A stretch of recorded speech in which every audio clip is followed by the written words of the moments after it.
আল্লাহ রাব্বুল আলামিন বলেন আল ইয়াউম, আজকের এই দিন অর্থাৎ কিয়ামতের দিন, আল্লাহ তাআলা বলেন নাখতিমু আলা আফওয়াহিহিম, আমি তাদের মুখের উপরে মোহর মেরে দিব, কথা বলতে পারবে না। ওয়া তুকাল্লিমুনা আইদিহিম, আমার সাথে কথা বলবে তাদের হাত।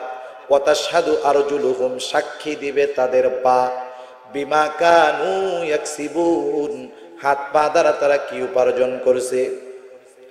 শুধু যে হাত পা সাক্ষী দিবে তা না, আল্লাহ তাআলা আর এক জায়গায় বলেন শাহিদা আলাইহিম সামউহুম ওয়া আবসারুহুম ওয়া জুলুদুহুম বিমা কানু ইয়ামালুন।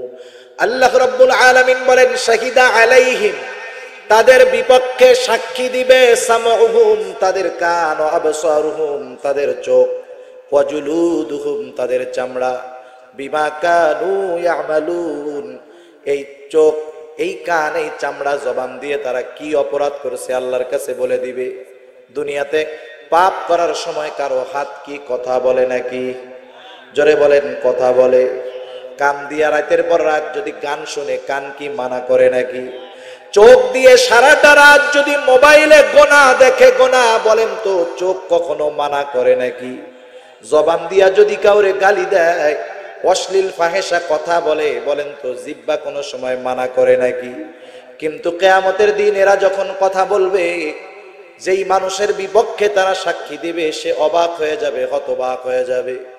এইবার বলবে ক্বালু লিজুলুদিহিম লিমা শাহিদতুম আলাইনা, বলবে ওরে চামড়া, আজকে আমার বিরুদ্ধে কেন তোমরা সাক্ষী দাও? দুনিয়াতে তো কোনোদিন কথা বলতে পারো নাই, কোনোদিন মানা করো নাই, আজকে কেমন করে কথা কও, কেমন করে তুমি সাক্ষী দাও? আল্লাহ তাআলা কি জবাব দিবে তারা সেটাও জানায় দিলেন। এইবার অঙ্গ প্রত্যঙ্গগুলা বলবে ক্বালু আনতাকানাল্লাহুল্লাযী আনতাকা কুল্লা শাই, ওরা সেই দিন বলবে আজকে আমাদেরকে কথা বলার ক্ষমতা তিনি দিয়েছেন, যিনি সবাইকে কথা বলার ক্ষমতা দিয়েছেন, বলেন তো তিনি কে? আল্লাহ তাআলা সেই দিন তাদেরকে কথা বলার ক্ষমতা দিবে। আমি দুনিয়াতে আমার অঙ্গ প্রত্যঙ্গের দ্বারা যত গুনাহ করেছি, আমার হাত আল্লাহর কাছে বলে দিবে, আমার পা বলে দিবে, আমার কান বলে দিবে, আমার চোখ বলে দিবে, আমার জবানটাও বলে দিবে। ফামান যুহজিহা আনিন নার ওয়া উদখিলাল জান্নাতা ফাকাদ ফাজ। আল্লাহ রাব্বুল আলামিন বলেন, যে আগুন থেকে বেঁচে গেল তথা জাহান্নাম থেকে বাঁচলো, জান্নাতে প্রবেশ করতে পারলো, আল্লাহ তাআলা বলেন ফাকাদ ফাজ, সেই লোকটা সফল হয়ে গেল।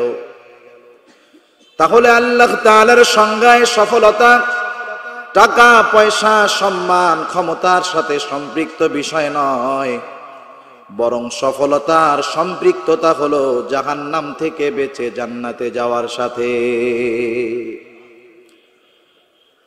দুনিয়ার মধ্যে কে সফল আর কে বিফল এটা কারো গায়ের সাথে লাগায়া দেওয়া থাকে না। যেমন একটা ছেলে যখন পরীক্ষার হলের মধ্যে পরীক্ষা দেয়, যত ভালো পরীক্ষা দিক আর যত মন্দ পরীক্ষা দিক, বলেন তো হল থেকে বের হওয়ার পরে তার গায়ের মধ্যে পাস অথবা ফেল এটা কি লেখা থাকে নাকি? কে ফেল করলো আর কে পাস করলো পরীক্ষার 3 মাস পরে যখন রেজাল্ট দেওয়া হবে তখন সেটা জানা যাবে। দুনিয়ার মধ্যেও কোন মানুষটা সফল হলো বিফল হলো এটা মূলত জানা যাবে কিয়ামতের ময়দানে। আল্লাহ রাব্বুল আলামিন যেই দিন ফলাফল দিবেন, আমার আপনার দুনিয়ার আমলের পরিপূর্ণ প্রতিদান দিবেন। আল্লাহ তাআলা বলেন ওয়া ইন্নামা তুওয়াফাউনা উজুরাকুম ইয়াওমাল কিয়ামাহ ফামান যুহজিহা আনিন নার ওয়া উদখিলাল জান্নাতা ফাকাদ ফাজ। আল্লাহ রাব্বুল আলামিন বলেন ওয়া ইন্নামা তুওয়াফাউনা উজুরাকুম ইয়াওমাল কিয়ামাহ, দুনিয়ার মধ্যে যে যেমন আমল করেছে তার আমলের পরিপূর্ণ প্রতিদান আল্লাহ তাআলা কিয়ামতের ময়দানে দিবেন। যে জাহান্নাম থেকে বাঁচবে, জান্নাতে যাবে, সে পেয়ে যাবে গোল্ডেন A+।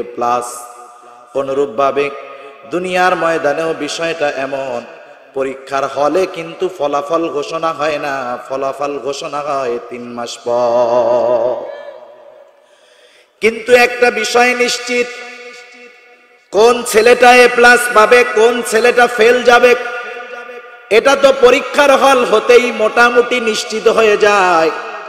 কারণ যেই ছেলেটা সাদা খাতা জমা দিয়ে 3 মাস পরে যদি গোল্ডেন A+ এর আশা করে, বলেন তো তার এই আশা বোকামি ছাড়া অন্য কিছু নাকি? এটা তো চরম বোকামি এবং মূর্খতা হবে।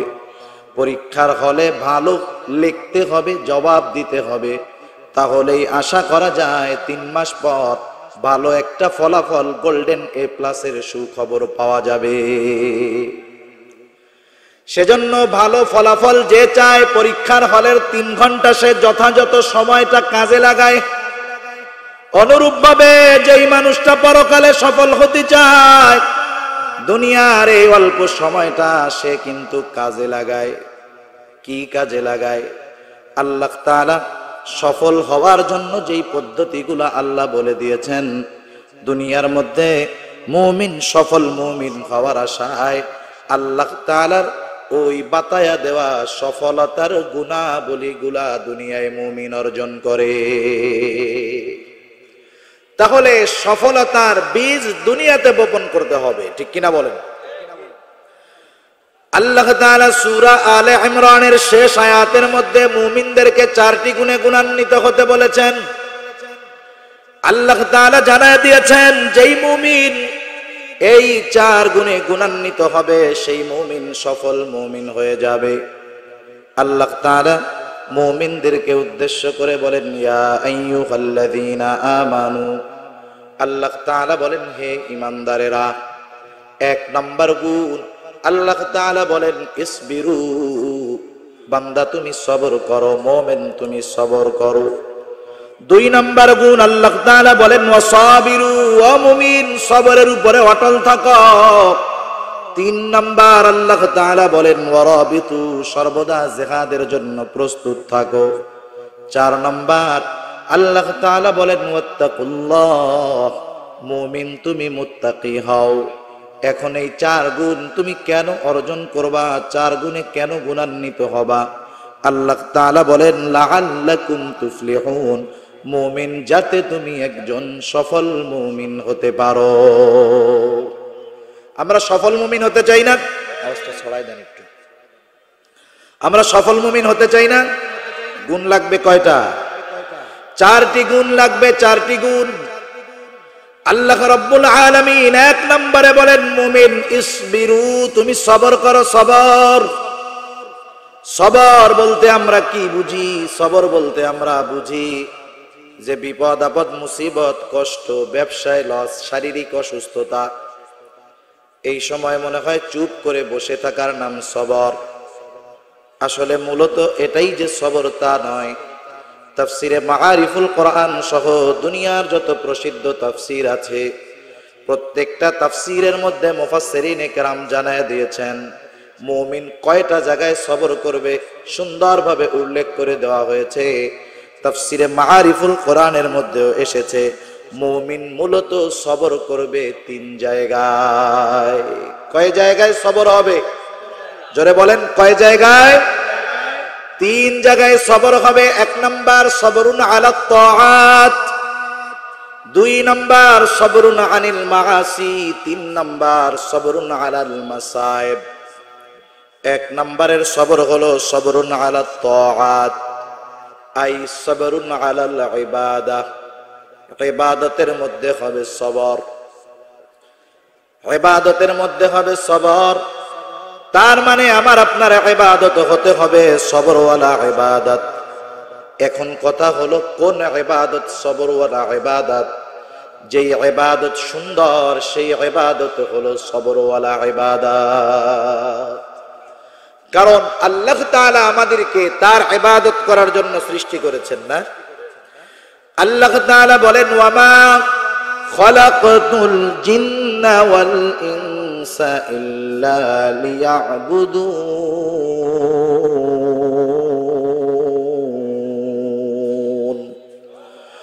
আল্লাহ রাব্বুল আলামিন বলেন, আমি মানুষ এবং জিনকে আমার ইবাদত করার জন্য সৃষ্টি করেছি। আমরা যদি জিজ্ঞাসা করি, আয় আল্লাহ, ইবাদত করতে হবে কত ইবাদত? আল্লাহ তাআলা বললেন, আল্লাযী খালাকাল মাউতা ওয়াল হায়াতা লিয়াবলুয়াকুম আইয়ুকুম আহসানু আমালা। আল্লাহ রাব্বুল আলামিন বললেন, তিনি আল্লাহ যিনি মৃত্যু এবং জীবনকে সৃষ্টি করেছে। কেন মৃত্যু এবং জীবনকে আল্লাহ তাআলা সৃষ্টি করলেন? আল্লাহ বলেন, লিয়াবলুয়াকুম, তোমাদের পরীক্ষা করার জন্য। কিসের পরীক্ষা? আল্লাহ তাআলা বলেন, পরীক্ষা হলো আইয়ুকুম আহসানু আমালা, পরীক্ষা হলো তোমাদের কার আমল কত সুন্দর। তাহলে বুঝে থাকলে বলেন, নিয়ত যার সুন্দর আমল তার সুন্দর। নিয়ত যার সুন্দর আমল তার সুন্দর। এখন যদি আমি আপনি আমার আপনার আমলকে সুন্দরে পরিণত করতে চাই, বেশ কয়েকটা জিনিসের প্রয়োজন। এর মধ্যে উল্লেখযোগ্য জিনিস হলো দুইটা। কয়টা? জোরে বলেন। আমার আপনার গোটা জিন্দেগির আমলগুলা সুন্দর হয়ে যাবে।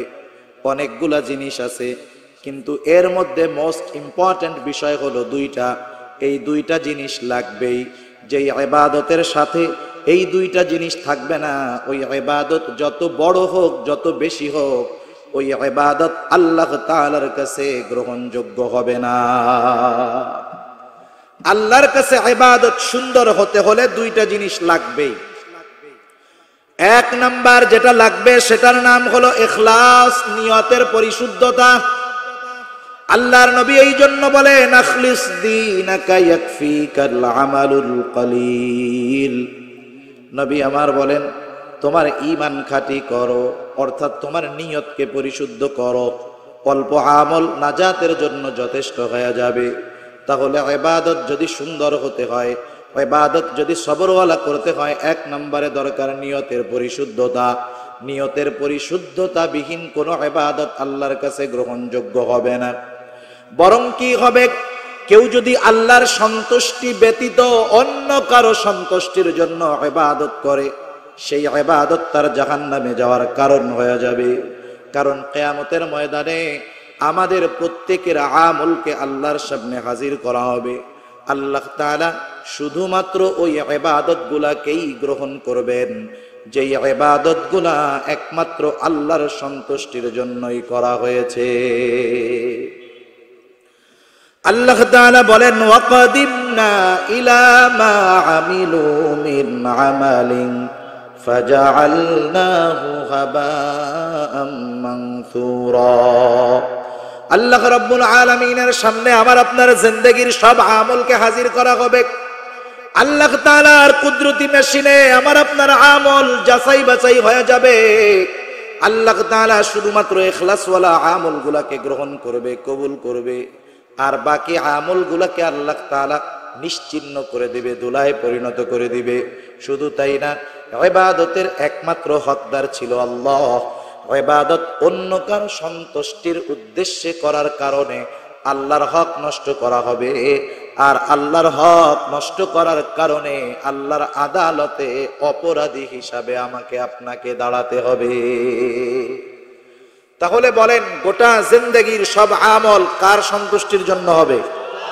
ছোট হোক বড় হোক, সব ইবাদত হবে আল্লাহর সন্তুষ্টির জন্য। দুই নাম্বার যেই জিনিসটা লাগবে সেটার নাম হলো সুন্নাত।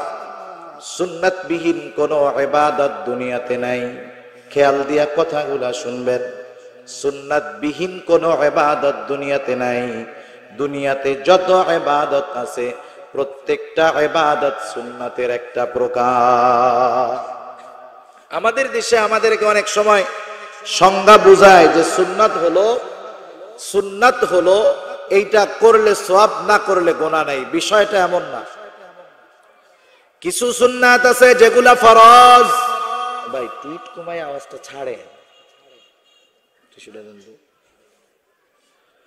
কিছু সুন্নাত আছে যেগুলা হলো ফরজ, কিছু সুন্নাত আছে যেগুলা ওয়াজিব, আর কিছু সুন্নাত তো স্বাভাবিক সুন্নাত।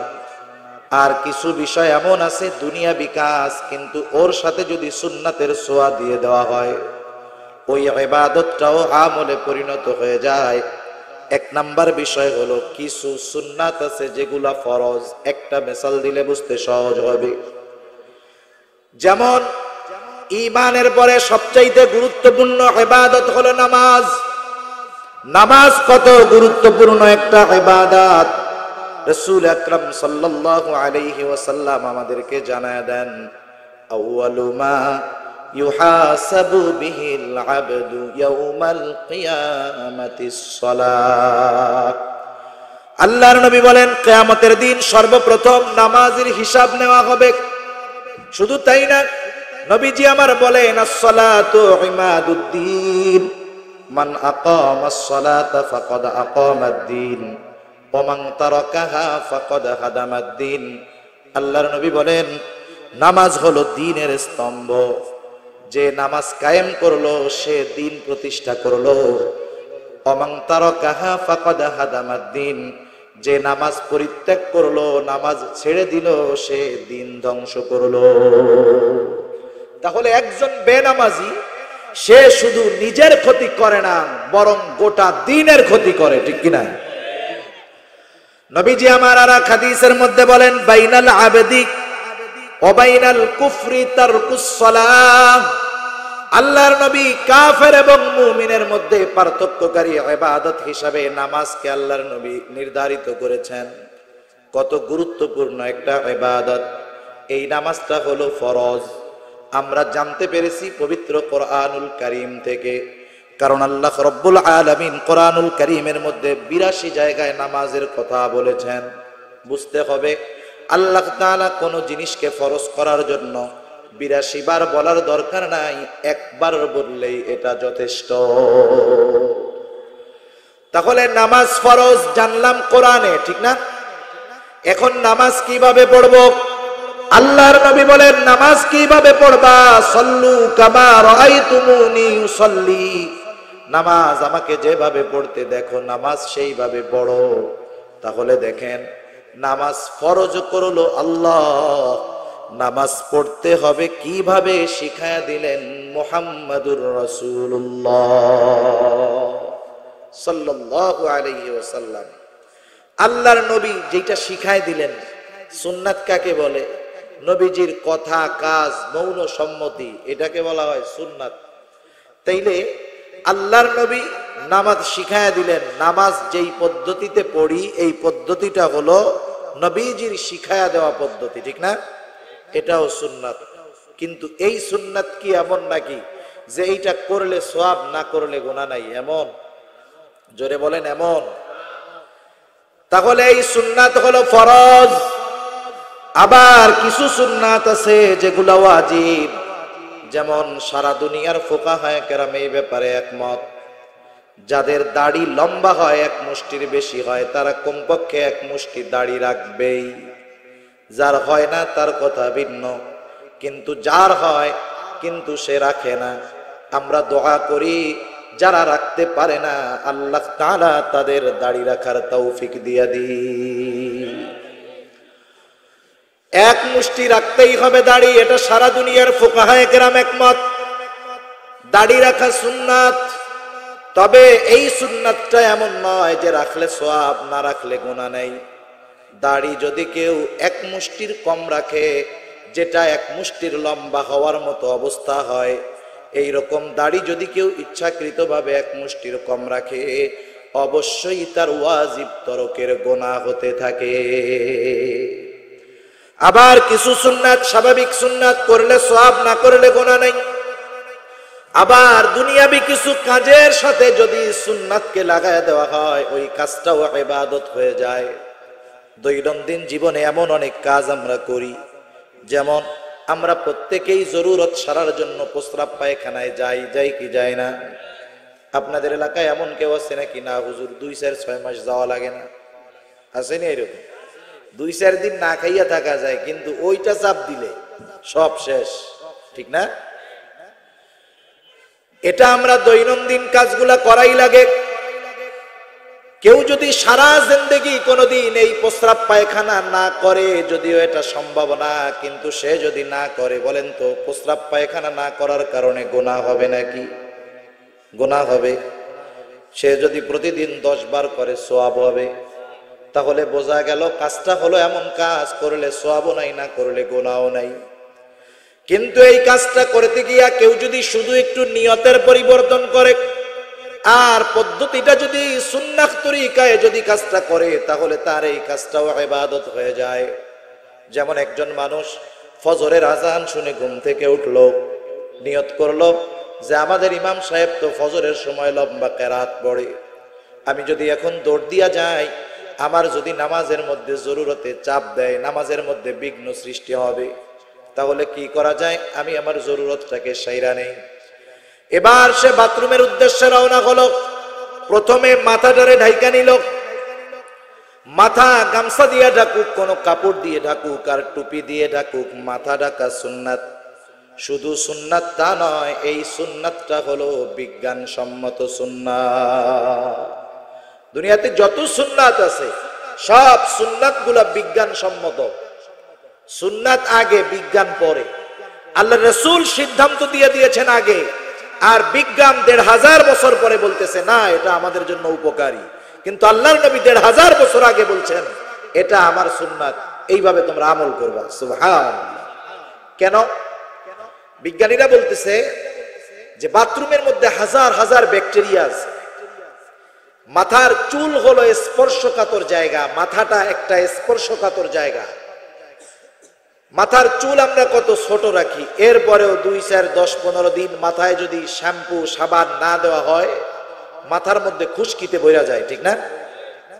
কিন্তু দাড়ি কত বড় হয় বলেন তো? দাড়িতে কি সহজে খুশকি হয় নাকি? দাড়িতে খুশকি হয় না, কিন্তু ছোট চুল, এর মধ্যে ময়লা জমে। কারণটা কি? মাথার চামড়া এবং চুল এটা ময়লাকে খুব আকর্ষণ করে। বাথরুমের মধ্যে হাজারো ব্যাকটেরিয়া থাকে।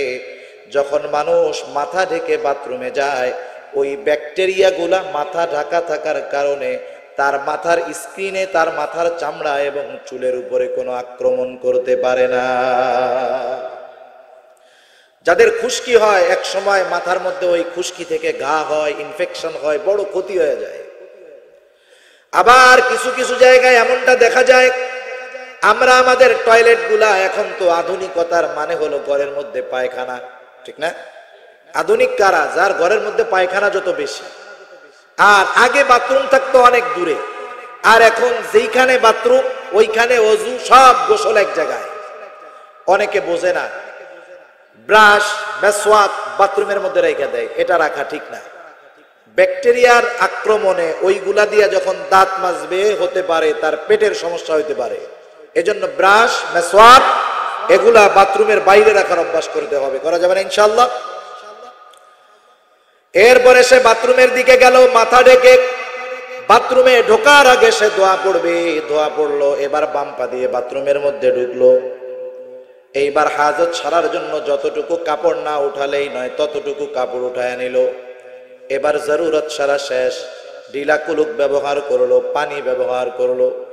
এবার বাথরুম থেকে বের হলো ডান পা দিয়ে, বাথরুম থেকে বের হয়ে দোয়া পড়লো। এই যে কাজটা সে করলো, নিয়ত এবং সুন্নাহ পদ্ধতি অনুসরণ করার কারণে এই বাথরুম করাটাও ইবাদতে গণ্য হয়ে গেল। সেজন্য সুন্নাতবিহীন কোনো ইবাদত নাই। আল্লাহ তাআলা কোরআনুল কারীমের মধ্যে বলেন, কুল আতিউল্লাহ ওয়া আতিউর রাসূল। আল্লাহ তাআলা বলেন, তোমরা আল্লাহর আনুগত্য করো, তার রাসূলের আনুগত্য করো। আমরা প্রশ্ন করলাম, আয় আল্লাহ, আনুগত্য তো তার করা যায় যাকে দেখা যায়, যার সম্পর্কে জানা যায়। আপনার আনুগত্য কিভাবে করব? আল্লাহ তাআলা আমাদের এই প্রশ্নের জবাব জানিয়ে দিয়ে বললেন, মাইয়ুতির রাসূল ফাকাদ আতা আল্লাহ। আল্লাহ তাআলা বলেন, যে আমার রাসূলের আনুগত্য করলো, সে আমি আল্লাহর আনুগত্য করলো। আমাদের গোটা জিন্দেগীর ইবাদত সুন্নাতের মধ্যে আছে। সুবহানাল্লাহ। এখন বুঝে থাকলে বলেন, ইবাদত যদি সুন্দর করতে হয় কয়টা জিনিস দরকার? দুইটা জিনিস লাগবেই লাগবে। এক নাম্বার হলো ইখলাস, দুই নাম্বার হলো সুন্নাত। এইটা যদি আমাদের ইবাদতের মধ্যে চলে আসে, আমার আপনার ইবাদত হয়ে যাবে সুন্দর, আমার আপনার ইবাদত হয়ে যাবে সবরওয়ালা ইবাদত। সবরের দ্বিতীয় প্রকার সবরুন আনিল মাহাসি, গুনার থেকে বাঁচার মধ্যে সবর। আজকে তো আমাদের দুনিয়ার অবস্থা এমন, দিন যত যায় বলেন তো গুনাহ তত বাড়ে না কমে? দিন যত যায় অপরাধ বাড়ে না কমে? বরং আজকে মানুষ গুনাহ করতে করতে এমন একটা অবস্থায় চলে যায়, সে গুনাহ করতে করতে হিতাহিত জ্ঞান শূন্য হয়ে যায়। এমন কিছু কাজও সমাজের মানুষ করে বসে, যেটা মানুষ সুস্থ অবস্থায় কল্পনাও করতে পারে না। গুনাহ মানুষকে কোথায় নিয়ে যেতে পারে, এর অনেক উদাহরণ আমাদের সামনে আছে। সমাজের মধ্যে বিষাক্ত যেই পাপগুলা, গুনাহগুলা, এর মধ্যে একটা গুনাহ হলো পরকিয়া। আছে না নাই? আজকে সমাজের অনেক মানুষের ঘরের মধ্যে আগুন লাগায় দিয়েছে। অনেক বিল্ডিং গুলা জাহান্নামের একটা রুমের মতো হয়ে গেছে, পরকিয়ার অভিশাপ। কত জঘন্য পর্যায়ে মানুষকে নিয়ে যেতে পারে এই পাপ। একটা ঘটনা বলি, হয়তো 1 মাসের মতো হবে, কিশোরগঞ্জের করিমগঞ্জ, একটা মেয়ের নাম হলো মাইশা। মেয়েটা একটা মহিলা মাদ্রাসায় পড়ে, মিশকাত জামাতে। আর একটা বছর পড়লেই মেয়েটা আলেমা হয়ে যাবে, মাওলানা হয়ে যাবে। মেয়েটার বাবা চাকরির সুবাদে বাড়ির বাহিরে থাকেন। মেয়েটা সকাল বেলায় মাদ্রাসায় চলে যায়, ফিরতে ফিরতে তার আসরের ওয়াক্ত হয়ে যায়। মা বাড়িতে একা। এই মা শয়তানের ধোকায় পড়ে একটা সময় তার ফুফাতো ভাইয়ের সাথে পরকীয়ার সম্পর্কে জড়ায় গেল। স্বামী সন্তানের অনুপস্থিতিতে সে এইবার ফুফাতো ভাইয়ের সাথে পরকীয়ার সম্পর্কে জড়ায় গেল। মেয়েটা একটা সময় বুঝতে পারলো তার মা এমন একটা জঘন্য অপরাধের সাথে জড়ায় গেছে। বুদ্ধিমতী মেয়ে, 17-18 বছর বয়স, খুব ভালো বুঝে। এইবার সে একদিন নিরিবিলি তার মাকে বোঝাইতেছে, মা আপনি যেই কাজটা করতেছেন এটা আল্লাহর কাছে যেমন অপরাধ, সমাজের দৃষ্টিতেও তেমন নিকৃষ্ট জঘন্য কাজ। মা আপনি এই কাজ থেকে ফিরেন, এই কারণে পরকালে কঠিন শাস্তির মুখোমুখি আপনাকে হতে হবে।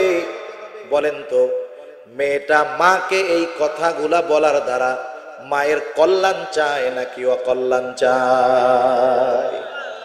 কিন্তু যে পাপ করতে করতে নিজের বিবেক বুদ্ধি সব কিছুকে হারায় ফেলছে, ওকে যখন আপনি পাপ থেকে ফিরে ভালো পথে আসার কথা বলবেন, ও আপনার চূড়ান্ত দুশ্মন হয়ে যাবে, ঠিক কিনা?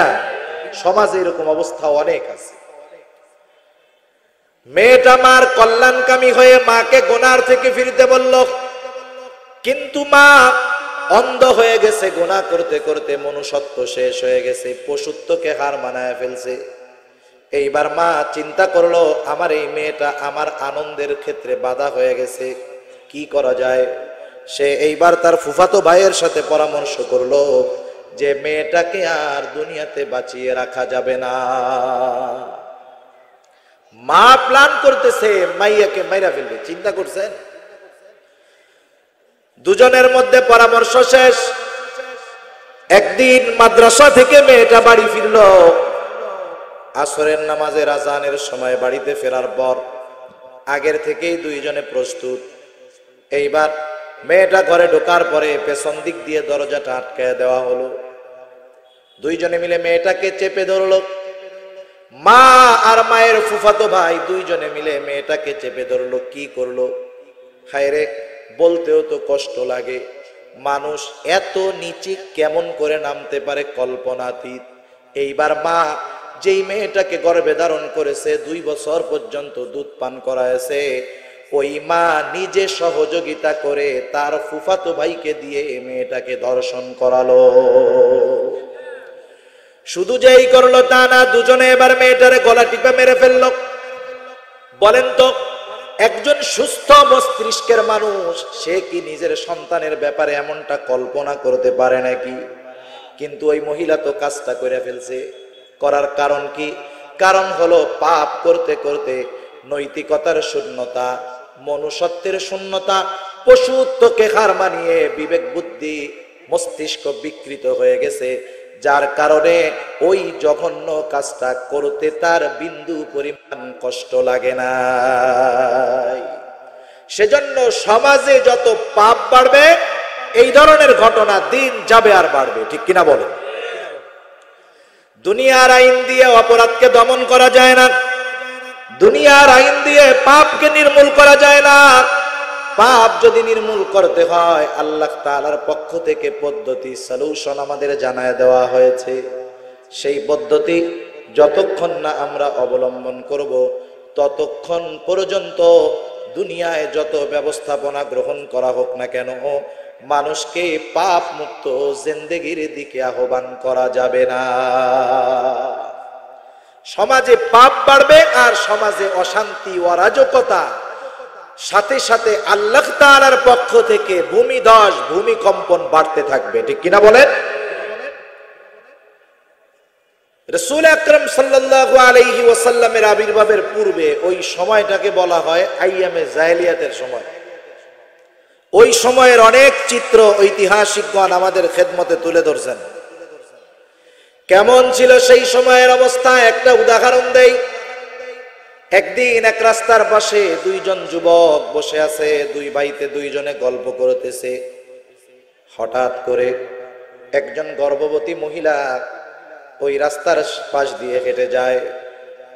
এইবার ওই দুই বন্ধু বলা বলি শুরু করলো, একজন আরেকজনরে বলে, বলতো এই মহিলার পেটে কি ছেলে না মেয়ে?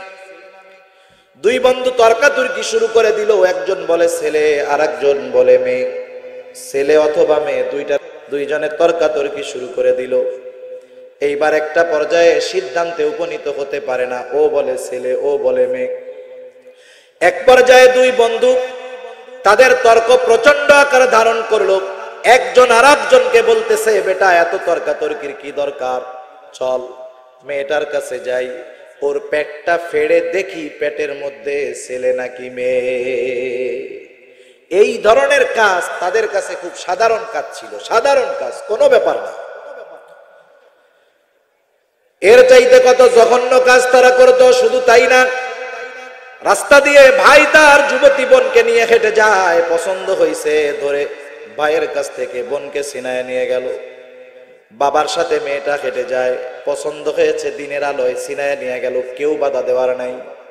এই মানুষগুলার পরিস্থিতি কেমন ছিল? অথচ এই মানুষগুলাই যখন ঈমান আনলো, আল্লাহর নবীর সান্নিধ্যে আসলো, এরাই হয়ে গেল নবীজির পরে দুনিয়ার সর্বশ্রেষ্ঠ মানুষ। এই মানুষগুলাই এক সময় দিনের আলোতে যুবতী নারী, সুন্দরী নারী, বাবার সাথে নিরাপদ না। কিন্তু এই মানুষগুলাই যখন ঈমান আনলো, কিছুকাল পরে তাদের নৈতিকতা, তাদের চরিত্র কেমন হলো?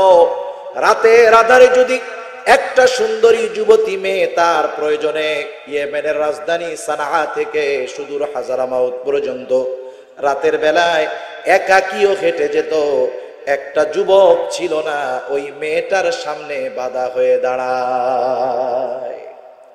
কত সুন্দর নিরাপত্তা! গোনামুক্ত সমাজ এইরকম নিরাপত্তা দিতে পারে, ঠিক কিনা বলেন? এই যে যুবক একাকী সুযোগ থাকার পরেও একাকী একজন সুন্দরী রমণীর সামনে বাধা হয়ে দাঁড়ালো না, পুলিশের ভয়, সিসি ক্যামেরার ভয়, তাহলে কিসের কারণে? সেই কারণ এখনো আছে, কিন্তু সেই কারণের প্রয়োগ নাই। ওই কারণের প্রয়োগ যদি আমরা প্রত্যেকেই আমাদের জিন্দেগিতে করি, বুকে হাত দিয়ে বলা যায়, কসম করলে কসম ভাঙতে হবে না, হলফ করলে হলফ নষ্ট হবে না। ওই পদ্ধতি যদি আমরা প্রত্যেকে আমাদের জীবনের সাথে প্রয়োগ করি, একদিন, দুই দিন, তিন দিন, একটা সময় আমার আপনার গুনাহমুক্ত জিন্দেগি গঠন করা সহজ হয়ে যাবে। গুনাহমুক্ত জীবন হলো পুত পবিত্র একটা জীবন। যে জীবন গুনাহে ভরা ও জীবন অশান্তিতে ভরা, ঠিক কিনা বলো? এখন আমরা গুনার থেকে বাঁচতে চাই না, সবাই আমরা গুনার থেকে বাঁচতে চাই। কেমনে বাঁচবো? জামানা তো গুনাহ থেকে বাঁচার চাইতে গুনাহ করা সহজ। গুনাহ থেকে বাঁচা কঠিন, গুনাহ করা সহজ। একটা সময় গুনাহ করার জন্য গুনার কাছে যাওয়া লাগতো, এখন আর গুনাহ করার জন্য গুনার কাছে যাওয়া লাগে না। প্রযুক্তির কল্যাণে পকেটের মধ্যে গোনা নিয়ে ঘোরা যায়, যেখানে মন চায়, যা মন চায়, যেভাবে মন চায় সেই গোনা করা যায়, দেখা যায়, ঠিক কিনা বল? এখন গোনার থেকে বাঁচবো কেমনে? থিওরি আল্লাহ তাআলা জানায় দিয়েছেন। বলেন তো, যেই যুবক ছেলেটার বদ অভ্যাস আছে, যুবতী মেয়েদেরকে টিজিং করে, এমন একটা যুবক যদি তার বাবার সাথে ওই পাগলার বাজারে যায়, বলেন তো ওই জায়গায় যদি সুন্দরী একটা নারী আসে, বিশ্ব সুন্দরীও আসে, যুবকটা সাথে তার বাবা থাকার কারণে মেয়েটাকে টিজিং করবে নাকি? ও চিন্তা করবে এখন যদি আমি কিছু করি তাহলে বাবা দেখে ফেলবে, লজ্জার ব্যাপার। তাহলে আমরা বাবা দেখে ফেলবে, ভাই দেখে ফেলবে, প্রতিবেশী দেখে ফেলবে, আত্মীয় স্বজন দেখে ফেলবে, প্রশাসনের লোক দেখে ফেলবে, সিসি ক্যামেরায় রেকর্ড হয়ে যাবে। এই কারণে আমরা গুনাহ করি না। আমি আপনি বাবার দেখাকে ভয় পাই, প্রতিবেশীর জানাকে ভয় পাই, কিন্তু আল্লাহ তাআলার দেখা জানা শোনাকে আমি আপনি ভয় পাই না। অথচ আমি আমার বাবা আত্মীয় স্বজনের ব্যাপারে লজ্জাশীল। আল্লাহর নবী বলেন মুমিন সবচাইতে বেশি লজ্জাশীল হবে আল্লাহর ব্যাপারে, ঠিক কিনা বলেন? আল্লাহ তাআলা তো আমাকে আপনাকে দেখে, কেমন দেখা দেখে? আল্লাহ রাব্বুল আলামিন বলেন ওয়ালাকাদ খালাকানাল ইনসানা ওয়া না'লামু মা তুওয়াসওয়িসু বিহি নাফসুহু ওয়া নাহনু আকরাবু ইলাইহি মিন হাবলিল ওয়ারিদ। আল্লাহ তাআলা বলেন ওয়ালাকাদ খালাকনাল ইনসান, আমি আল্লাহ তাআলা মানুষকে সৃষ্টি করেছি, শুধু সৃষ্টি করেছি তা নয়, ওয়া না'লামু মা তুওয়াসওয়িসু বিহি নাফসুহু, আল্লাহ তাআলা বলেন আমি জানি মানুষের অন্তরের মধ্যে কোন জিনিসে ওয়াসওয়াসা দেয়। বলেন তো ওয়াসওয়াসা দেখা যায় নাকি? জোরে বলেন দেখা যায়। কিন্তু আল্লাহ কি বলে? ওয়া না'লামু মা তুওয়াসওয়িসু বিহি নাফসুহু, আল্লাহ তাআলা বলেন মানুষের অন্তরের মধ্যে কোন জিনিসে ওয়াসওয়াসা দেয় আমি আল্লাহ জানি। কেন আল্লাহ তাআলা জানেন? আল্লাহ তাআলা বলেন বান্দা আমি তোমার অন্তরের ওয়াসওয়াসার খবর জানার কারণ হলো ওয়া নাহনু আকরাবু ইলাইহি মিন হাবলিল ওয়ারিদ, আমি আল্লাহ তোমার অন্তরের ওয়াসওয়াসার খবর জানার কারণ হলো আমি আল্লাহ তোমার শাহরগের চাইতে অধিক নিকটে। সোজা কথা, আমি আমার যত কাছে তার চাইতে বেশি কাছে কে? জোরে বলেন কে? আমি আমার অনেক কিছু দেখি না, আয়না ছাড়া চোখ দেখি না, কপাল দেখি না, পিঠ দেখি না, কিন্তু আল্লাহ তাআলা আমার অন্তরের গহীন কোণে কে ওয়াসওয়াসা দেয় দুনিয়ার কেউ জানে না, জানে কে? শুধু তাই না, আল্লাহ রাব্বুল আলামিন এর পরে বলেন ইয ইয়াতালাক্কাল মুতালাক্কিয়ানি আনিল ইয়ামিনি ওয়া আনিশ শিমালি কাঈদ মা ইয়ালফিযু মিন কওলিন ইল্লা লাদাইহি রাকীবুন আতীদ। আল্লাহ তাআলা এরপরে আমাদেরকে জানায় দিলেন তিনজন ফেরেশতা আমাদের প্রত্যেকের সাথে আছে। দুইজন ফেরেশতা, একজন ডান কাঁধে আর একজন বাম কাঁধে। সম্মানিত লেখক দয় আল্লাহ বলেন কিরামান কাতিবিনা ইয়ালামুনা মা তাফআলুন। আল্লাহ তাআলা বলেন সম্মানিত লেখক দয় জানে তোমরা কি আমল করো, আমি ভালোটা করলেও জানে, মন্দটা করলেও জানে। শুধু জানে তা নয়, ভালোটা করলে ডান কাঁধের ফেরেশতা লেখা রাখে, মন্দটা করলে বাম কাঁধের ফেরেশতা লেখা রাখে। আর একজন ফেরেশতার ব্যাপারে আল্লাহ তাআলা বলেন মা ইয়ালফিযু মিন কওলিন ইল্লা লাদাইহি রাকীবুন আতীদ।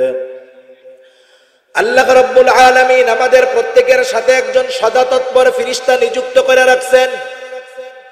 আল্লাহ তাআলা বলেন মা ইয়ালফিযু মিন কওল, আমরা আমাদের জবান দিয়ে যেই শব্দ নিক্ষেপ করি, যেই কথাগুলা বলি, ওই সদা তৎপর ফেরেশতা সাথে সাথে আমাদের কথাগুলাকে রেকর্ড করে নেয়। আমার কথা রেকর্ড হয়, আমার কর্ম সম্পর্কে ফেরেশতারা জানে এবং লেখে। শুধু তাই না, আমি যাদেরকে দ্বারা গোনা করাই তারাও আমার বিপক্ষে সাক্ষী হয়ে যাবে। এই যে কিরামান কাতিবিন, সম্মানিত লেখক দয়, একজন আমার ডান কাঁধে আর একজন আমার বাম কাঁধে, একজন ভালোটা লেখে, একজন মন্দটা লেখে। কিয়ামতের ময়দানে আমার গোটা জিন্দেগির কর্মগুলাকে ফাইল বানাইয়া কিয়ামতের ময়দানে আল্লাহর আদেশে ছেড়ে দেওয়া হবে। যার নামে যেই ফাইল, সেই ফাইল তার কাছে চলে যাবে। কেউ ডান হাতে তার ফাইল পাবে, আমলনামা পাবে, কেউ বাম হাতে তার আমলনামা পাবে, কেউ ডান হাতে পাবে, কারো বাম হাত বুকের মধ্য দিয়ে চিরে পিছনে নিয়ে যাওয়া হবে, বাম কাঁধে আমলনামা দেওয়া হবে। আমলনামা হাতে দেওয়ার পর আল্লাহ তাআলার পক্ষ থেকে ঘোষণা হবে, ইকরা কিতাবাকা কাফা বিনাফসিকাল ইয়াউমা আলাইকা হাসিবা। আল্লাহ তাআলার পক্ষ থেকে বলা হবে, ইকরা কিতাবাক, তুমি পড়ো তোমার আমলনামা, তুমি পড়ো তোমার কিতাব। কাফা বিনাফসিকাল ইয়াউমা আলাইকা হাসিবা, আজকের দিন তোমার নিজের হিসাব নেওয়ার জন্য তুমি নিজেই যথেষ্ট। যেই ভাষার লোক হোক না কেন, আমলনামা যেই ভাষায় হোক না কেন পড়তে পারবে, পড়ার যোগ্যতা আল্লাহ দিয়ে দিবে। এইবার আমলনামা দেখে অবাক হয়ে যাবে, বলবে মালি হাদাল কিতাব লা ইউগাদিরু সগীরাতাও ওয়ালা কাবীরাতান ইল্লা আহসাহা। কেমন কিতাব রে এটা, একটা ছোট বড় কর্ম ছুটা যায় নাই, গোটা জিন্দেগিতে যা কিছু করা হয়েছে সব কিছু এই কিতাবের মধ্যে চলে আসছে। এরপরেও একদল মানুষ তারা আমলনামায় লিপিবদ্ধ হওয়া তার জিন্দেগির পাপগুলাকে অস্বীকার করবে।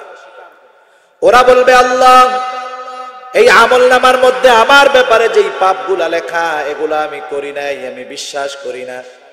আল্লাহ তাআলা বলবে, কেন বিশ্বাস করো না? এইবার ওই লোকটা বলবে, আল্লাহ আমি যাদেরকে দিয়ে পাপ করেছি তাদেরকে আমার পাপের ব্যাপারে সাক্ষী দিতে হবে। আমরা পাপ করি হাত দিয়ে, পাপ করি পা দিয়ে, পাপ করি চোখ দিয়ে, পাপ করি কান দিয়ে, পাপ করি জবান দিয়ে, ঠিক কিনা বলেন? আল্লাহ রাব্বুল আলামিন জানায়া দিয়েছেন কি করবে। তারা যখন বলবে আমি হাত দিয়ে যেই গুনাহগুলা করেছি, আল্লাহ আমার গুনাহগুলার ব্যাপারে হাতের সাক্ষী দিতে হবে, পায়ের গুনার ব্যাপারে পায়ের সাক্ষী দিতে হবে। আল্লাহ তাআলা বলেন, বান্দা সেই ব্যবস্থাও আমি আল্লাহ রাইখা দিছি। আল্লাহ বলেন, আল ইয়াউমা নাখতিমু আলা আফওয়াহিহিম ওয়া তুকাল্লিমুনা আইদিহিম ওয়া তাশহাদু আরজুলুহুম বিমা কানু ইয়াকসিবুন।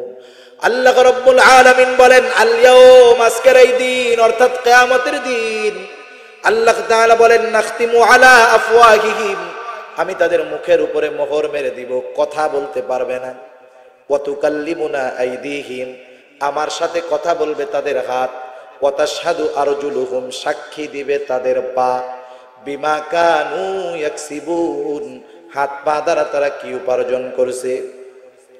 শুধু যে হাত পা সাক্ষী দিবে তা না, আল্লাহ তাআলা আর এক জায়গায় বলেন, শাহিদা আলাইহিম সামউহুম ওয়া আবসারুহুম ওয়া জুলুদুহুম বিমা কানু ইয়ামালুন। আল্লাহ রাব্বুল আলামিন বলেন, শাহিদা আলাইহিম, তাদের বিপক্ষে সাক্ষী দিবে, সামউহুম, তাদের কান, ওয়া আবসারুহুম, তাদের চোখ, ওয়া জুলুদুহুম, তাদের চামড়া, বিমা কানু ইয়ামালুন, এই চোখ, এই কান, এই চামড়া, জবান দিয়ে তারা কি অপরাধ করেছে আল্লাহর কাছে বলে দিবে। দুনিয়াতে পাপ করার সময় কারো হাত কি কথা বলে নাকি? জোরে বলেন, কথা বলে। কান দিয়া রাতের পর রাত যদি গান শুনে, কান কি মানা করে নাকি? চোখ দিয়ে সারাটা রাত যদি মোবাইলে গোনা দেখে, গোনা, বলেন তো চোখ কখনো মানা করে নাকি? জবান দিয়া যদি কাউরে গালি দেয়, অশ্লীল ফাহেসা কথা বলে, বলেন তো জিহ্বা কোনো সময় মানা করে নাকি? কিন্তু কিয়ামতের দিন এরা যখন কথা বলবে, যেই মানুষের বিপক্ষে তারা সাক্ষী দিবে, সে অবাক হয়ে যাবে, হতবাক হয়ে যাবে। এইবার বলবে, ক্বালু লিজুলুদিহিম লিমা শাহিদতুম আলাইনা, বলবে, ওরে চামড়া, আজকে আমার বিরুদ্ধে কেন তোমরা সাক্ষী দাও? দুনিয়াতে তো কোনোদিন কথা বলতে পারো নাই, কোনোদিন মানা করো নাই, আজকে কেমন করে কথা কও, কেমন করে তুমি সাক্ষী দাও? আল্লাহ তাআলা কি জবাব দিবে তারা সেটাও জানায়া দিলেন। এইবার অঙ্গ প্রত্যঙ্গগুলা বলবে, ক্বালু আনতাকানাল্লাহুল্লাযী আনতাকা কুল্লা শাই। ওরা সেই দিন বলবে আজকে আমাদেরকে কথা বলার ক্ষমতা তিনি দিয়েছেন। যিনি সবাইকে কথা বলার ক্ষমতা দিয়েছেন বলেন তো তিনি কে? আল্লাহ তাআলা সেই দিন তাদেরকে কথা বলার ক্ষমতা দিবে। আমি দুনিয়াতে আমার অঙ্গ প্রত্যঙ্গের দ্বারা যত গুনাহ করেছি, আমার হাত আল্লাহর কাছে বলে দিবে, আমার পা বলে দিবে, আমার কান বলে দিবে, আমার চোখ বলে দিবে, আমার জবানটাও বলে দিবে। এখন আসেন গুনাহ থেকে বাঁচবো কেমনে? ভাই আপনি মোবাইলটা হাতে নিলেন, মোবাইলের মধ্যে ভালো আছে মন্দও আছে, কিন্তু বিশ্বাস করতেই হবে ভালোর চাইতে মন্দটাই বেশি, ঠিক কিনা? জীবনের প্রয়োজনে মোবাইল ইন্টারনেট ব্যবহার করা লাগতে পারে স্বাভাবিক, কিন্তু মানুষ তো এমন ভাবেই সৃষ্ট হয়েছে যে গুনার জিনিস, অপরাধের জিনিস, অবৈধ জিনিসের প্রতি তার নফস একটু টানে বেশি। এখন প্রথমে আপনি মোবাইলে ঢুকলেন, ইউটিউবে আপনি একটা সিনেমা দেখবেন, খারাপ ভিডিও দেখবেন। বলেন তো ওই মুহূর্তে যদি আপনার বাপ আসে, বলবেন নাকি যে আব্বা আসেন, আপনি আর আমি এক লগেই দেখি আজকে? হ্যাঁ কইব? গোষ্ঠী উদ্ধার হয়ে যাবে একবার। তাহলে বাপ আসতেছে, টের পাইলেই মোবাইল বন্ধ। মোবাইলটা সামনে আসার সাথে সাথে কয়েকটা চিন্তা, এটাই আমাদের জীবনের গতিপথকে পাল্টাতে পারে। এক নম্বর চিন্তা, মোবাইলে আমি যা দেখি আমার সাথে কে দেখে? জোরে বলেন কে দেখে? বিশ্বাস হয় আল্লাহ তাআলা দেখে, আল্লাহ শোনে। শুধু তাই না, আমি অন্তরে কি চিন্তা করি দুনিয়ার কেউ জানে না, যিনি জানেন কে? এক নাম্বার চিন্তা, আমার আল্লাহ আমার সর্বহালতে আমাকে দেখতেছে। দুই নাম্বার চিন্তা, আমার সাথে তিনজন ফেরেশতা আছে। এরা কিন্তু সরকারি চাকরিজীবী না যে বৃহস্পতি শুক্র শনিবার ছুটি, বিষয়টা এমন না। একেবারে যেই দিন থেকে ওই তিনজন আমার আপনার সাথে আছে, একেবারে মৃত্যু পর্যন্ত তারা আমার আপনার সাথে থাকবে। আমার গুনার ব্যাপারে তারা সাক্ষী হচ্ছে, দেখতেছে, লিখতেছে। শুধু তাই না, যেই হাতটা দিয়ে মোবাইলটারে টিপতেছি, যেই চোখ দিয়ে মোবাইলটা দেখতেছি, যেই কান দিয়ে মোবাইলের আওয়াজগুলা শুনতেছি, আল্লাহর কসম এই চোখ, এই হাত, এই কান আল্লাহর কাছে আমার ওই গুনার বিপক্ষে সাক্ষী হয়ে দাঁড়িয়ে যাবে। ঈমান যদি থাকে, ন্যূনতম ঈমান যার আছে, সেও যদি এই চিন্তাগুলা প্রত্যেকটা পাপের সময় করে, আমার দৃঢ় বিশ্বাস একটা সময় পাপ থেকে সে বাঁচতে পারবে, গুনাহ মুক্ত জিন্দেগি হবে, গুনার থেকে সবর করতে পারবে। এটা গেল সবরের দ্বিতীয় স্থান। এইবার সবরের তৃতীয় জায়গা হলো সবরুন আলাল মাসায়েব, বিপদ আপদ মুসিবতের মধ্যে সবর। বিপদ আপদ মুসিবত আসেনি আমাদের? আছে। এটা আল্লাহর তরফ থেকেই আসে। আল্লাহ তাআলা মুমিনের ঈমানকে বিপদ আপদ মুসিবতের মাধ্যমে পরীক্ষা করেন। একটা ছেলে যত মেধাবী ছাত্র হোক, সে যদি পরীক্ষা না দেয় তাহলে তার মেধার কোনো মূল্যায়ন হয় না, ঠিক না? আল্লাহ রাব্বুল আলামিন বলেন, আমি মুমিনের ঈমানের পরীক্ষা নিব। আল্লাহ তাআলা বলেন, ওয়ালা নাবলুওয়ান্নাকুম বিশাইইম মিনাল খাউফি ওয়াল জু'i ওয়া নাকসিম মিনাল আমওয়ালি ওয়াল আনফুসি ওয়াস সামারাত। আল্লাহ তাআলা বলেন, ওয়ালা নাবলুওয়ান্নাকুম, আমি অবশ্যই তোমাদের পরীক্ষা নিব। পরীক্ষা আল্লাহ তাআলা নেবেন আগেই জানায় দিয়েছেন। শুধু তাই না, পরীক্ষাগুলা কোন কোন পদ্ধতিতে হতে পারে আল্লাহ তাআলা একটা সংক্ষিপ্ত শর্ট সাজেশন দিয়ে দিলেন। আল্লাহ তাআলা বলেন, পরীক্ষা হতে পারে বিশাইইম মিনাল খাউফ, কিছু ভয়ের মাধ্যমে আমি আল্লাহ তোমাদের পরীক্ষা নিব। ও মুমিন, ঈমান এনেছো, নিজেকে মুমিন দাবি করো, কিন্তু মাঝে মধ্যে ঈমানের কারণে ভীতির সম্মুখীন হবে না, এমনটা হবে না। তোমাকে মাঝে মধ্যে ঈমানের কারণে বিভিন্ন থ্রেট, হুমকি ধমকির সম্মুখীন হওয়া লাগতে পারে। এরপরে আল্লাহ তাআলা বলেন, ওয়াল জু', ক্ষুধা তথা অভাব দারিদ্রতার মাধ্যমে আমি আল্লাহ তোমাদের পরীক্ষা নিব। এরপরে আল্লাহ তাআলা বলেন, ওয়া নাকসিম মিনাল আমওয়াল, আমি আল্লাহ মালের ক্ষতির মাধ্যমে তোমাদের পরীক্ষা নিব। এরপরে আল্লাহ তাআলা বলেন ওয়াল আনফুস, জীবনের ক্ষতির মাধ্যমে আমি পরীক্ষা নিব। মুফাসসিরিনে কেরাম বলেন জীবনের ক্ষতি হতে পারে স্বয়ং নিজের, হতে পারে কোনো প্রিয়জনের। এরপরে আল্লাহ রাব্বুল আলামিন বলেন ওয়াসসামারাত, ফসলের ক্ষতির মাধ্যমে আমি আল্লাহ পরীক্ষা নিব। আল্লাহ তাআলা পরীক্ষা নিবেন। বলেন তো আমরা যত বিপদ আপদ মুসিবতে পতিত হই, এই বিপদ আপদ মুসিবতে আমাদেরকে ফেলে পরীক্ষা করেন কে? কারণ ঈমানের ভিত্তি সমূহের মধ্যে অন্যতম একটি ভিত্তি হলো ওয়াল কদরি খাইরিহি ওয়া শাররিহি মিনাল্লাহি তাআলা, তাকদীরের ভালো মন্দ কল্যাণ অকল্যাণ সব আল্লাহর তরফ থেকেই আসে। তাহলে ভালোটাও দেয় আল্লাহ, মন্দটাও দেয় আল্লাহ। এখন আল্লাহ আমাদেরকে বিপদে ফেলায়া কি পরীক্ষা করতে চায়? আল্লাহ তাআলা পরীক্ষা করতে চায় বান্দা বিপদ আপদ মুসিবতে পড়ে আমি আল্লাহকে ভুলে অন্য কোনো দিকে যায় নাকি। এজন্য আল্লাহ তাআলা বিপদ আপদ মুসিবতে পড়লে কি করণীয় এটাও আল্লাহ বলে দিয়েছে। সুবহানাল্লাহ। শুধু যে আল্লাহ পরীক্ষা নেবেন তা না, পরীক্ষায় যখন আমরা পড়ে যাব তখন আমাদের কি করণীয় এটাও জানায় দিছে কে? দুইটা আয়াত আগেই আল্লাহ তাআলা বলেন ইয়া আইয়ুহাল্লাযীনা আমানুস্তাঈনু বিস-সাবরি ওয়াস-সালাহ। আল্লাহ তাআলা বলেন হে ঈমানদারেরা ইস্তাঈনু, আমি আল্লাহর কাছে তোমরা সাহায্য চাও। সাহায্য তো তখনই প্রয়োজন যখন বিপদ আপদ মুসিবত আসে, ঠিক কিনা বলেন? আল্লাহ তাআলা বলেন ইস্তাঈনু, বান্দা আমি আল্লাহর কাছে সাহায্য চাও। কেমনে সাহায্য চাইবা? বিস-সাবরি ওয়াস-সালাহ, সবরের মাধ্যমে সাহায্য চাও এক নাম্বার।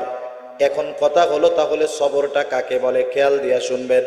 আমরা অনেক ক্ষেত্রে মনে করি সবর হলো হাতটা কাইটা গেছে চুপ করে বইসা থাকা, এটা মনে হয় সবর। বিপদে পড়ছি দুনিয়ার কোনো ভাইয়ের কাছে সাহায্য চাবো না, এটাই মনে হয় সবর। বিষয়টা মূলত এমন নয়। কারণ কেউ যদি অসুস্থ হয়, আল্লাহর নবী বলেন তোমরা অসুস্থ হলে চিকিৎসা গ্রহণ করো, এটা আল্লাহর নবীর আদেশ তথা সুন্নাত। আপনার টাকার প্রয়োজন, আপনি এক মুমিন ভাইয়ের কাছে কর্জে হাসানা আনতে গেলেন, এটা সবরের বহির্ভূত নয়। এক কথায় বিপদ আপদ মুসিবতে বৈধ পন্থায় বিপদ থেকে নিষ্কৃতি পাওয়ার চেষ্টা, এটা সবরের বহির্ভূত বিষয় নয়। কিন্তু সমস্যা কখন? একজন টাকার দরকার, একজন আরেকজনের কাছে গিয়া কর্জে হাসানা চাইলো, আর আরেকজন কি করলো? সুদে টাকা দেওয়া লোক আসেনি আপনাকে এলাকায়? ওরে আল্লাহ, এই জায়গাও আছে কাম সারা। আমার মনে হয় বাংলাদেশে পরিস্থিতি এমন, মাটি খুঁড়লেও মনে হয় এখন সুদখোর পাওয়া যাবে, ঠিক কিনা বলেন? সেই জন্যই তো মাঝে মধ্যে এরকম কাঁপুনি ভূমিকম্প আসে। একজন যায় আর এক মুমিন ভাইয়ের কাছে কর্জে হাসানা আনতে, আর একজন চলে যায় সুদখোরের কাছে সুদে টাকা আনতে। অবৈধ পন্থা অবলম্বন করা যাবে না, বৈধ পন্থা অবলম্বন করতে হবে, তবে ওই পন্থার উপরে তাওয়াক্কুল রাখা যাবে না। যেমন করোনা চলতেছে, টিকা দেন, মাস্ক লাগান, ভালো কথা, কিন্তু এই পদ্ধতি গ্রহণ করলেন ভালো কথা, কিন্তু এই পদ্ধতির প্রতি ইয়াকিন থাকবে না। ইয়াকিন হবে কার উপর? একটা যুবক হসপিটালের মধ্যে রাত 2টার সময় একাকী নামাজ পড়তেছে। নামাজটা শেষ করে দীর্ঘ সময় আল্লাহর দরবারে রোনাজারি করলো। পাশের থেকে আরেকজন মুরব্বী যুবকের এই কর্মকাণ্ড দেখে একটু অবাক হয়ে গেল। বলে খাইরে, এখনের যুবকরা তো রাত 3টা পর্যন্ত মোবাইল টিপা ঘুমায়। যখন তাহাজ্জুদের ওয়াক্ত হয়, সুবহে সাদিকের পূর্ব মুহূর্তে যুবকরা মোবাইল রেখা ঘুমায়, আর এই যুবক হসপিটালে একাকী লম্বা সময় নামাজ পড়লো, দোয়া করে, কান্নাকাটি করে, কারণটা কি? এইবার মুরব্বী গিয়া যুবকটারে জিজ্ঞাসা করে, বাবা এই জামানায় তুমি কে যুবক? যখন যুবকরা ঠিক মতো ফরজ নামাজ পড়ে না, জুমার নামাজও পারলে ঠিক মতো পড়ে না, আর তুমি তাহাজ্জুদ পড়তেছো, কান্নাকাটি করতেছো, কারণ কি? যুবকটা এবার বলে, চাচা অপারেশন থিয়েটারের মধ্যে আমার মাকে ঢুকায় দিয়ে আসছি, আমার মায়ের অপারেশন চলতেছে, চাচা আল্লাহর কাছে আপনিও একটু দোয়া কইরেন যাতে আল্লাহ তাআলা আমার মার অপারেশনটাকে সাকসেসফুল করে দেয়। দোয়া চায় না এরকম? আমাকে কাছে মাঝে মধ্যে চাই, হুজুর আমার অমুক আত্মীয় বিদেশে অপারেশন চলতেছে, একটু দোয়া করেন আল্লাহ যেন অপারেশনটা সাকসেস করে দেয়। বলেন তো অপারেশন থিয়েটারের মধ্যে অপারেশন আল্লাহ করে নাকি ডাক্তার করে? জোরে বলেন কে করে?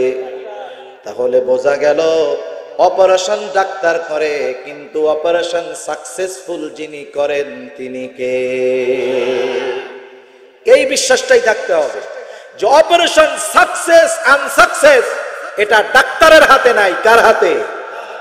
যাই হোক, এই দুইটা বিষয় যদি ঠিক থাকে আমার আপনার সবর ঠিক থাকবে। এরপরে আল্লাহ তাআলা বললেন ওয়াসসালাত, সালাতের মাধ্যমে আমি আল্লাহর কাছে তোমরা সাহায্য চাও। কারণ আমি আপনি দুনিয়ার যত প্রয়োজন আছে নামাজের মাধ্যমে বান্দার সাথে আল্লাহর সবচাইতে নৈকট্য হয় বেশি। নবীজিও শিখায় দিয়েছেন সালাতুল হাজাত। এই জন্য বিপদ আপদ মুসিবতে সবর এবং সালাতের মাধ্যমে আল্লাহর কাছে সাহায্য চাইতে হবে।